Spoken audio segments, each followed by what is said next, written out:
मैं किसी का कर्जा लेकर नहीं मरना चाहता। रामचंद्र जी कह गए ऐसा कल युग आएगा, चुनेगा दाना तिनका कौआ मोती खाएगा। मेरा सामान फेंक दिया था बाहर, मेरे से पैसे मांगते थे, मैंने नहीं दिए।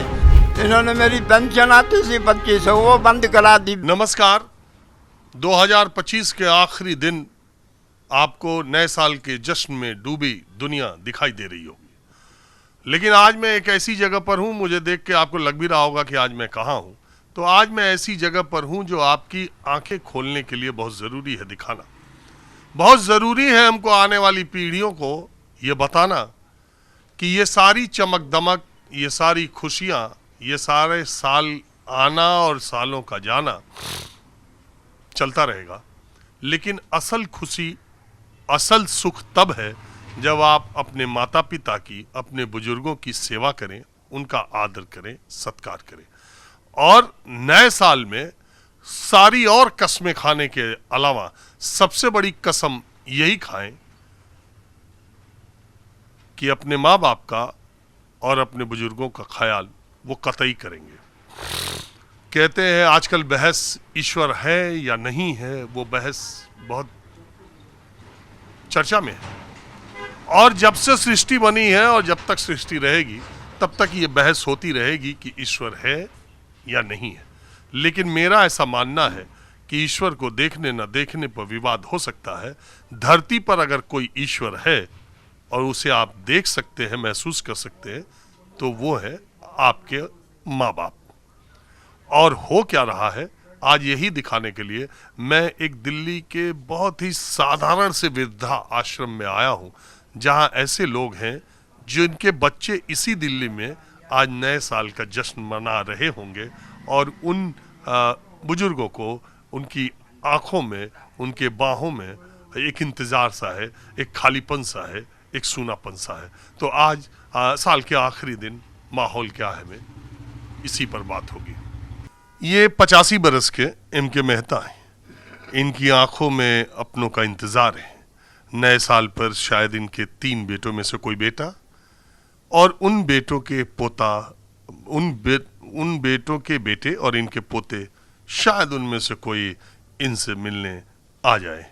M.K. मेहता की पत्नी की मौत कुछ दिनों बाद हुई और इनके पास अपनी एक प्रॉपर्टी थी। नए साल के मौके पर मैं ऐसे लोगों से मिलवा रहा हूँ, और मेरी कोशिश आज ये कार्यक्रम दिखाने की सिर्फ ये है कि नए साल और 31 दिसंबर के शोर में दरअसल हमारे समाज की एक ऐसी कड़वी हकीकत जिसका सामना आपको, हमको भी कभी करना न पड़ जाए, और आज के बच्चों को इस शोरगुल में ज़्यादा रहने के बजाय ये बताने की ज़रूरत है कि अपने पुरखों, अपने पूर्वजों, अपने माँ बाप, अपने पेरेंट्स के लिए क्या करना चाहिए। बाकी M.K. मेहता जी की कहानी आप इन्हीं की जुबानी सुनिए, थोड़ा ऊंचा सुनते हैं। मेहता साहब, आप अपना बताइए, आपको क्यों आना पड़ा, आपकी ज़िंदगी में क्या बीता, आपके परिवार में कौन कौन लोग हैं, पूरी बात बताइए। अच्छा, ऐसा है, पार्टीशन का भी बताऊं ना?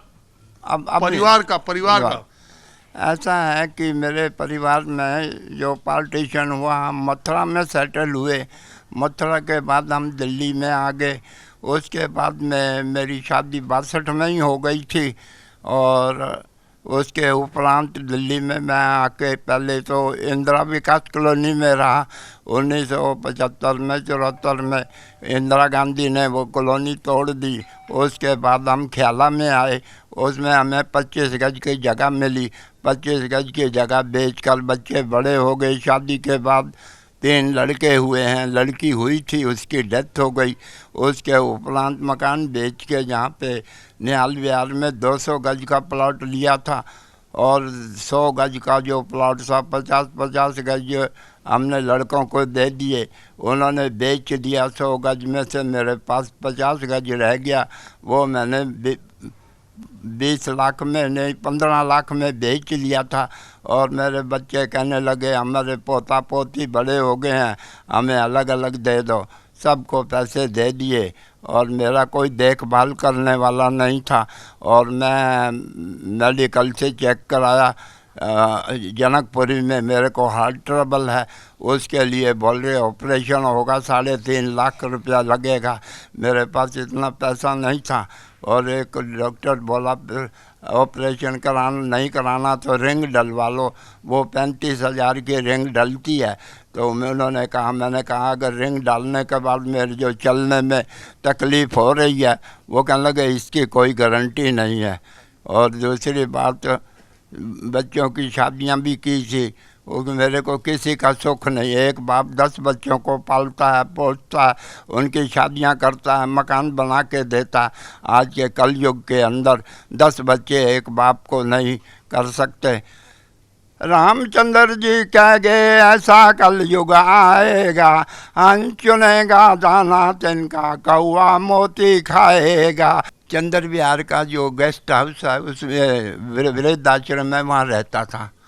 तो नहीं, आपको बच्चों ने घर से कब निकाल दिया, या उनको छोड़ के आप कब बच्चों ने आपको निकाला या आप खुद छोड़ के चले आए? वो मेरा सामान फेंक दिया था बाहर, मेरे से पैसे मांगते थे, मैंने नहीं दिए, मेरा सामान गली में फेंक दिया। आप चाहें तो निहाल विहार यू ब्लॉक में मैं विटनेस दे सकता हूँ। फिर मैं वहाँ गया, वहाँ से मेरे को समझ नहीं आया, यहाँ आ गया। 14 नवंबर को मैं यहाँ आया हूँ। आपको अपने बेटों का इंतजार है कि वो आए और आपको ले जाएं? नहीं, कोई नहीं, सब मतलब के हैं, पैसा देते रहो तो तुम ठीक हो। अभी मैं सबको पैसे दे दूं तो मेरे को रखेंगे। और बुढ़ापे के अंदर हर इंसान को 2 चीज़ें काम आती हैं, या तो संपत्ति अपने नाम हो या कैश अपने नाम हो। अगर आप मेरे पास पैसा ना हो तो मुझे 10 पैसे का कोई भीख भी ना दे। अभी है पैसा आप पे? बिल्कुल है, लेकिन परिवार नहीं है। परिवार नहीं है, रिश्तेदार बहुत हैं, मेरी बड़ी अच्छी। I belong to well to do family but I can not say to anybody. अपनी धोती उठाओ, अपना पेट नंगा होता है। मैं आपको क्या पता।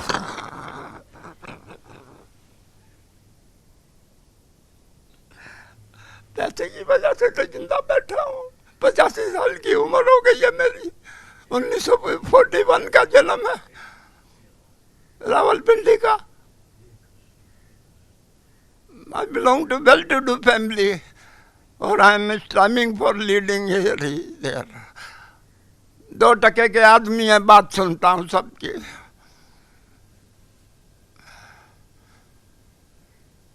इन्होंने मेरी पेंशन आती थी 2500, वो बंद करा दी। बैंक का ब्याज आता है मेरे को, चलो कोई बात नहीं है, जो मेरे से होता है मैं वहाँ भी देता था, यहाँ भी जो मेरे हाथ में होगा मैं दूंगा। मैं किसी का कर्जा लेकर नहीं मरना चाहता। मैं जिससे भी काम कराता हूँ उसको पैसे देता हूँ, भाई तू मेरा काम किया। मेरी आदत ही बचपन से ही ऐसी है। आप अपने बच्चों के पास फिर जाना चाहेंगे? हाँ जी, बेटों के पास फिर जाना चाहेंगे? जाने का समझा। बेटों या पोतों के पास आप जाना चाहेंगे? नहीं, बिल्कुल नहीं, never. I will die dear. मैं यहाँ अगर मेरी संस्कार करते हैं ठीक है, नहीं मैं आश्रम की सेवा करूँगा, मेरे जो दाह संस्कार कर देंगे। कहाँ से हैं और यहाँ कैसे आए? सर मेरा नाम मनीष सक्सेना है, मैं दिल्ली से ही हूँ। जनवरी 2013 में मेरे को brain haemorrhage, left side paralysed and 3 साल सीवियर कोमा में मैं रह के आया हूँ। उसके बाद जैसे मैं थोड़ा बहुत ठीक हुआ, वाइफ की जॉब लगी हुई थी, बेटा कुछ गलत काम कर रहा था जिसका मैंने अपोज किया, तो माँ बेटे दोनों एक हो गए। मजबूरन मुझे इज्जत के खातिर घर से निकलना पड़ा। उसके बाद बाबूजी के कोई मित्र हैं श्री आशीष अग्रवाल जी, उनके मदद से मैं यहाँ पे पहुँचा हुआ हूँ। 2 साल हो गए मुझे और बहुत अच्छा महसूस करता हूँ। आज इनके द्वारा जो मेरे को सेवा मिली, इलाज करवाया, आज ये कंडीशन है, ये पेशेंट वो पेशेंट, इनको लेके मैं अस्पताल डेली जाता रहता हूँ। जैसे मतलब इतना इन लोगों की सेवा ने इतना एक्टिव। मतलब इसी दिल्ली में आपकी बीवी भी है, आपका बेटा जी भी? सर, उत्तम नगर दिल्ली में। वो आपको इतने सालों में देखने यहाँ पे लेने के लिए आया था लास्ट ईयर। बाबूजी ने कहा था जाना चाहते हो जाओ, मैं कहा नहीं जी अब मेरी बात नहीं बनेगी, मैं यहीं रहूँगा, यहीं पे सेवा करूँगा। आप नहीं जाना चाहते नहीं, अब अपने नहीं जाना। बीवी बच्चों के नहीं, साथ? अब नहीं जाना चाहता। अब बाबूजी के पास ही रहेंगे, यहीं मरेंगे, यहीं जिएंगे। क्यों नहीं जाना चाहते? नहीं सर, अब दिल टूट गया है, क्योंकि जिस वक्त मुझे सबसे ज़्यादा उनकी ज़रूरत थी उस टाइम उन्होंने साथ छोड़ा। अब मुझे नहीं लगता कि मुझे वहाँ जाके अपनी दोबारा बेइज्जती करानी चाहिए। आपके इलाज के दौरान उन्होंने नहीं, कुछ नहीं सर, 11 साल मेरा कोई इलाज नहीं हुआ है।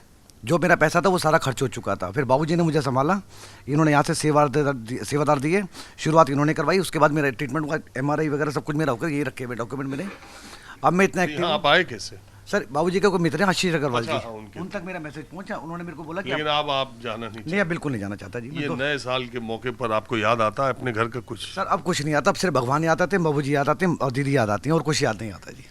और यही सब मेरे परिवार है, यही मेरे माता पिता, ये मेरे दोस्त हैं, भाई हैं सब, बस मैं संतुष्ट हूँ सर जी।